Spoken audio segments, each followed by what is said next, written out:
तो नमस्कार दोस्तों, स्वागत है एक और नए और कमाल के एपिसोड में। दोस्तों आज के वीडियो में मैं आपको बताने वाला हूं कि आपके घर में आने वाले बिल के अंदर लगने वाले स्थायी शुल्क, जो विद्युत शुल्क लगता है वो तो अलग चीज़ है, जो स्थायी शुल्क लगता है वो अलग चीज़ है। दोनों अलग अलग चीज़ें हैं दोस्तों। इसके बारे में जो है हमने डिटेल से बात की है हमारे एक दूसरे वीडियो के अंदर, जिसकी मैं आपको जो है डिटेल बता। तो इस वीडियो को देख करके जो है आप अपने इलेक्ट्रिसिटी बिल को पढ़ सकते हैं, समझ सकते हैं कौन कौन सी चीज़ें हमारे लिए जो है उसमें उपयोगी होती हैं। जी हाँ दोस्तों, वो वाला वीडियो जो है वो ये है, बिल को पढ़ना सीखें। इस वीडियो को आप जो है इस वीडियो के बाद जाके जरूर चेकआउट कर लेना, बहुत ही ज़्यादा इन्फॉर्मेटिव वीडियो है। इसके अंदर दोस्तों बिल यूनिट कैसे निकलते हैं, स्थायी शुल्क वगैरह कैसे लगता है, फ्यूल चार्ज कैसे लगता है, अन्य बिल राशि कैसे लगती है, मतलब इसमें मैंने जो है थोड़ी थोड़ी जानकारी दी है, बिल को पढ़ना समझाया है। तो आप इस वीडियो को जो है चेकआउट कर सकते हैं।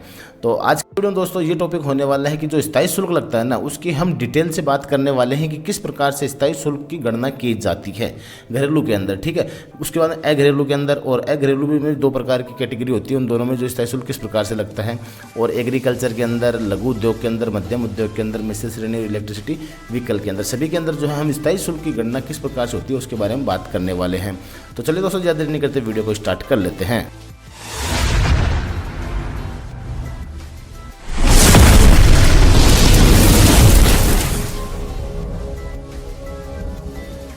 तो दोस्तों वीडियो स्टार्ट करने से पहले आपको बताना चाहूँगा कि कल हमने जो है एक वीडियो अपलोड किया था, जिसके अंदर हमने आपको बताया था कि बिजली के बिल को आप किस प्रकार से कम कर सकते हैं, वो भी कुछ सावधानियां रख करके। जी हाँ दोस्तों, आपको कोई अलग से जो है चोरी वगैरह नहीं करनी होती है।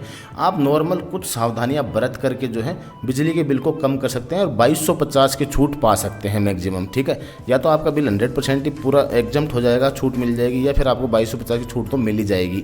इन सावधानियों को, कौन कौन सी सावधानियाँ हैं, कौन कौन से आपको ध्यान रखने हैं, वो जानने के लिए दोस्तों आप इस वीडियो को चेकआउट कर सकते हैं। चलिए दोस्तों आज के टॉपिक पर वापस आते हैं और आपको बताते हैं कि किस प्रकार से आप जो है स्थायी शुल्क की गणना कर सकते हैं। तो सबसे पहले बात करेंगे दोस्तों घरेलू श्रेणी के अंदर बीपीएल की, ठीक है। बीपीएल हो गया, आस्था कार्ड धारक हो गए। मैं थोड़ा सा फोकस कर देता हूँ इसको। बीपीएल आस्था कार्ड धारक प्रथम 50 यूनिट प्रति माह, ठीक है। इसमें जो एनडी लगती है ना, इलेक्ट्रिसिटी चार्जेज, उसमें जो रेट लगती है, हमारे नॉर्मल जो उपभोक्ता होते हैं उनमें तो 4.75 की लगती है, लेकिन इनके जो है 3.50 की लगती है, ठीक है। और विद्युत शुल्क तो जो है सभी के लिए समान है। और इसके अंदर जो प्रतिमाह शुल्क लगने वाला ना, स्थायी शुल्क लगता क्या है वो आपको मैं ज़रा थोड़ा सा बता देता हूँ। तो स्थायी शुल्क के लिए मैं आपको जो है एक बिल दिखा देता हूँ फटाफट से। कोई बिल फॉर्मेट है मेरे पास, ये रहा, ठीक है। तो इसके अंदर मैं आपको बिल फॉर्मेट के अंदर एक दिखाने वाला हूँ, ये रहा। तो स्थायी शुल्क लगता है दोस्तों यहाँ पे 2 नंबर कॉलम के अंदर, ठीक है। और विद्युत खर्च जो होता है यूनिट का पैसा, वो यहाँ लगता है 1 नंबर के अंदर। तो स्थायी शुल्क यहाँ लगता है, इसकी गणना हम आज सीखने वाले हैं। तो दोस्तों बीपीएल के अंदर जो है आपको 100 रुपये प्रति माह देना होता है। तो घरेलू उपभोग जो मतलब 50 यूनिट प्रति माह जिसकी आती है ना, उसके लगेगा 125 रुपये प्रति माह। और अगर 2 महीने से बिल आता तो ये डबल हो जाएगा, ये तो हो जाएगा 250 और ये हो जाएगा 200। और जो सामान्य घरेलू हैं, हमारे जैसे सामान्य घरेलू उपभोक्ता हैं, तो उनके प्रथम 50 यूनिट तक तो ये चार्जेस लगेंगे, और 50 से 150 यूनिट तक ये चार्जेस लगेंगे, ईडी ये लगेगी। और स्थायी शुल्क जो है दोस्तों यहाँ 230 से स्टार्ट होता है, ये है 230 प्रति माह। इनका 100 रुपये प्रति माह, इसका इस कैटेगरी के अंदर 125 रुपये प्रति माह, इस कैटेगरी के अंदर 230 रुपये प्रति माह आएगा। और 230 ही जो है, अगर आपका उपभोग जो है 51 से 150 यूनिट तक आता है तो भी 230 रुपये ही लगता है। और ये मैक्सिमम जो है स्लैब में जाकर के 400 रुपये प्रति माह तक जाता है। अब आपने कई बार सुना होगा कि भाई, कई लोगों से सुना होगा या फिर आपके साथ भी ऐसा हो सकता है कि आपकी यूनिट तो जो है मात्र 10 आई है या 50 आई है, और आपके जो स्थायी शुल्क है उसकी राशि आ गई है मान लो 500 रुपये या फिर 460 रुपये, ठीक है, या फिर 800 रुपये, मतलब कितना भी आ सकता है। तो वो चीज़ कैसे पॉसिबल होती है दोस्तों? वो चीज़ इस तरह से निकल कर आती है कि आपका जो स्थायी शुल्क निकलता है ना, स्थायी शुल्क की गणना होती है वो पिछले 12 माह के उपभोग के आधार पर होती है। जो आपने पिछले साल 12 माह का उपभोग किया है ना, मार्च टू अप्रैल, ठीक है, अप्रैल टू मार्च आप इसको बोल दीजिए, जो उपभोग है आपका लास्ट ईयर का, उसके औसत के आधार पे उसका औसत आएगा। और उसका औसत आएगा वो किस कैटेगरी में आ रहा है, यहाँ देखिए, देखो 50 0 से 50, 50 से 150, 150 से 300, 300 से 500, 500 से अधिक, इसमें वो औसत किस कैटेगरी में बैठ रहा है, उसके आधार पे आपका स्थायी शुल्क की गणना होगी। समझ में आ गई चीज़? अगर नहीं आई तो मैं आपको जो है एक एग्जाम्पल के द्वारा समझा देता हूँ। एग्जाम्पल को समझने के लिए मैंने जो है एक बिजली का बिल ले लिया है। इसके अंदर आपने देखा होगा कि राइट साइड में बॉटम साइड की तरफ आपको लास्ट 6 मंथ की रीडिंग दी गई हो, 12 महीने की रीडिंग होगी एक तरीके से। और अगर मान लो ये 12 महीने की रीडिंग नहीं है तो आपको 12 महीने का कंजम्पशन लेना पड़ेगा इसको निकालने के लिए। बेसिक बात ये है। तो आपने जैसे मान लो 12 महीने का कंजम्पशन ले लिया और उसका आपको लेना फाइनेंशियल ईयर का कंजम्पशन अप्रैल टू मार्च का, जैसे इस तरह से आया हुआ ना उसी तरीके से आपको पूरा कंजम्पशन ले लेना है। ये कैसे निकालोगे दोस्तों? कंजम्पशन आपके पास तो है नहीं, या तो आपको बिजली बोर्ड जाना पड़ेगा या फिर आपको जो है मोबाइल से डाउनलोड करना पड़ेगा। वो कैसे निकाल सकते हैं उसके लिए दोस्तों हमने ऑलरेडी एक वीडियो बना दिया है कि किस प्रकार से आप अपने मोबाइल से ही बिजली के बिल को देख सकते हैं, डाउनलोड कर सकते हैं। वो वीडियो है दोस्तों ये, बिजली बिल डाउनलोड करें मोबाइल से PDF में मात्र 1 मिनट के अंदर। तो इस वीडियो को जाके देख लेना दोस्तों, और इस वीडियो से जो है आप अपने बिजली बिल का कंजम्पशन डाउनलोड कर सकते हैं, देख सकते हैं पूरे 12 महीने का। 12 महीने का क्या, जितना भी आपका आज तक आया वो सारा का सारा देख सकते हैं। तो इससे आपको पता चल जाएगा आपका कंजम्पशन कितना है। अब एग्जाम्पल वाले केस के अंदर दोस्तों मैं आपको बताना चाहूँगा, जैसे कि मान लो इसके अंदर औसत उपभोग आ रहा है कितना, औसत उपभोग आ रहा है 293। ठीक है, अब देखिए यहाँ क्या लिखा हुआ आता है, average monthly consumption previous financial year PFY लिखा हुआ है यहाँ पे क्लियरली, एवरेज मंथली कंजम्पशन। अब ये 293 आ रहा है। अब ये 293 आ रहा है ना, तो अब हमारा किस कैटेगरी के अंदर कितना लगेगा, मतलब घरेलू कैटेगरी की बात कर रहे हैं हम। 293 आ रहा है तो मतलब ये 150 से 200-300 यूनिट के बीच में आ रहा है प्रति माह, और वो भी मतलब अपन ने 293 प्रति माह निकाला था। तो इनके स्थायी शुल्क लगेगा 275 रुपये प्रति माह। अब 275 रुपये प्रति माह के हिसाब से हमारे 2 महीने कितने हो गए, 550 रुपये हो गए। ठीक है, अब 275 गुणा 2 तो 550 रुपये स्थायी शुल्क लगना चाहिए। अब हम उस इलेक्ट्रिसिटी बिल के अंदर देख लेते हैं कि हमारे स्थायी शुल्क कितना लग के आ रहा है। ठीक है, अब इसके अंदर देखिए दोस्तों, इस इलेक्ट्रिसिटी चार्जेस तो ऊपर है और 2 नंबर में फिक्स चार्जेस लगता है। तो 2 नंबर में फिक्स चार्जेस जो लग रहा है ना वो 550 रुपये आ रहा है। तो इसकी गणना जो है इस प्रकार से की जाती है।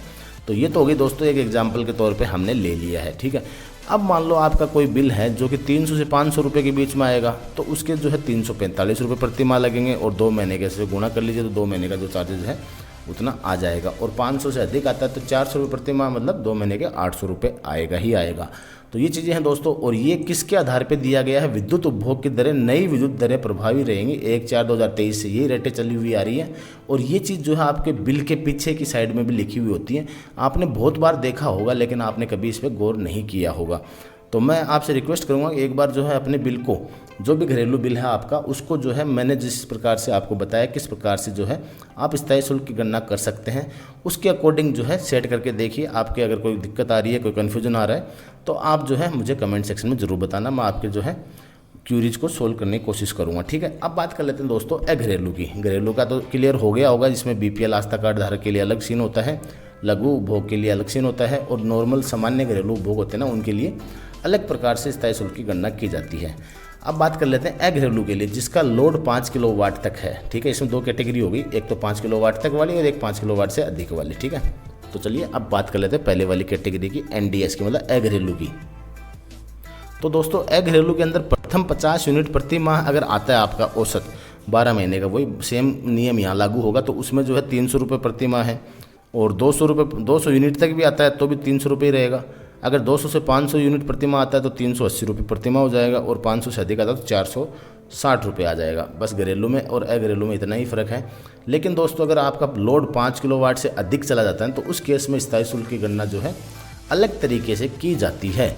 फिर वो लोड के आधार पर स्थायी शुल्क आपको देना होता है।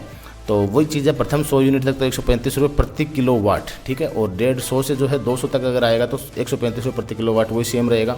और 201 से 500 तक आएगा तो भी 135 रुपये प्रति किलोवाट ही रहेगा। और 500 से अधिक आएगा ना तो 150 रुपये प्रति किलोवाट होगा, या तो, और या फिर अगर उसने KVA अडोप्ट कर रखा होगा ना कॉन्ट्रैक्ट डिमांड, तो 270 रुपये प्रति KVA। जी हाँ दोस्तों, ये आपका घरेलू के अंदर होता है। घरेलू के अंदर बड़े कनेक्शन भी होते हैं। ठीक है, तो उस केस में जो है ये स्थायी शुल्क की गणना इस प्रकार से की जाती है। अब रोड लाइट वगैरह भी होती है। रोड लाइट का वैसे हमारे कोई काम नहीं होता, लेकिन जानने के लिए जो है आप समझने के लिए इसको समझ सकते हैं। रोड लाइट जैसे अपने PSL हो गया, पब्लिक स्ट्रीट लाइट वगैरह हो गई, या पार्क वगैरह में जो लाइट वगैरह जलती है वो हो गई। ठीक है, नगर निगम, नगर परिषद, पंचायत वगैरह जो लाइट लगाती है पब्लिक के लिए, वो रोड लाइट उसमें आती है। इसमें 2 कैटेगरी होती है, एक तो 1 लाख से कम आबादी वाले और एक 1 लाख से अधिक आबादी वाले। 1 लाख से कम आबादी वालों में 115 रुपये प्रति लाइट के हिसाब से इसमें चार्ज होता है। और इसमें जैसे मान लो एक ट्रांसफार्मर पे जैसे सपोज करो 1 मीटर के ऊपर 200 लाइटें हो गई, तो प्रति लाइट के हिसाब से आपको 115 रुपये चार्ज करना पड़ता है। मैक्सिमम एक क्राइटेरिया कर रखा है कि 2250 रुपये या 2100 रुपये या 2200 रुपये ऐसे कुछ होता है, मैक्सिमम उतना ही लगता है फिर वो, ठीक है। तो उस केस में जो है 115 रुपये प्रति लाइट के हिसाब से चार्ज होगा, और 1 लाख से अधिक होगा वहाँ 145 रुपये प्रति लाइट के हिसाब से आपका स्थायी शुल्क की गणना की जाएगी। अब बात कर लेते हैं कृषि मीटर के बारे में, ठीक है। कृषि मीटर के बारे में कि भाई कृषि मीटर अगर आपका है, एग्रीकल्चर कनेक्शन है, सामान्य ब्लॉक सप्लाई के अंदर है। ब्लॉक सप्लाई का मतलब हो गया दोस्तों एक नॉर्मल जनरल कनेक्शन है, ब्लॉक सप्लाई के अंदर 6 घंटे सप्लाई के अंदर, तो 30 रुपये प्रति HP के हिसाब से आपको चार्ज देना होगा। 30 रुपये प्रति HP पर मंथ के हिसाब से दोस्तों ये, ठीक है। प्रति माह तो जो है यहाँ पे लिखा हुआ है ही, यहाँ पे देखो प्रति माह है, तो 30 रुपये प्रति माह पर HP है।